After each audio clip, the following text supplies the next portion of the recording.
ماذا الحين نفذوها لنا؟ بيسوي نفسه ميت من جديد بعد من نثرة ذي نثرها. استغل المراهقات والمسكينات وتزوج واحدة يتيمة، يعني عاد عمرها 18 سنة، وبعد ما تزوجها طلقها ذلح والديها. استغلها بعد ما ساعدها، يعني هو يستغل فعل الخير وجمع التبرعات عشان يتزوج. وقد هي له مرة مولا لو تذكروا سواه نفسه ميت، ومرة الثانية مسكوه وحبسوه، والمرة الثالثة والرابعة وقدناه في 20. لا دولة تحركت ولا مسؤولين ولا أم الجن.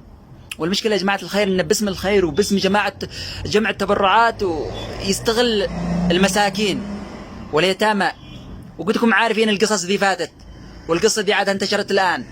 نحن يا جماعة الخير والله غالب القاضي ما نعرف متى تزوج، بس نعرف بعد ما يتطلق. يعني نحن الآن بنزف زفة حمير بعد طلاقه هذا، وإن شاء الله بإذن الله أنه يرجع لمكانه، لأن مكانه السجن. يعني الناس صلحت له حملة قبل فترة طويلة عشان يخرجوه من السجن، وقام يجمع تبرعات ويلف ويدور ويستغل اليتيمات، مع أن مكانه هو ذاك. أكبر غلطة غلطناها يا اليمنيين الناس ساعدنا عشان يخرج من السجن، لأن مثل هذا للناس مكانهم هناك، مكانهم تحت الجزم. السلام عليكم ورحمة الله وبركاته.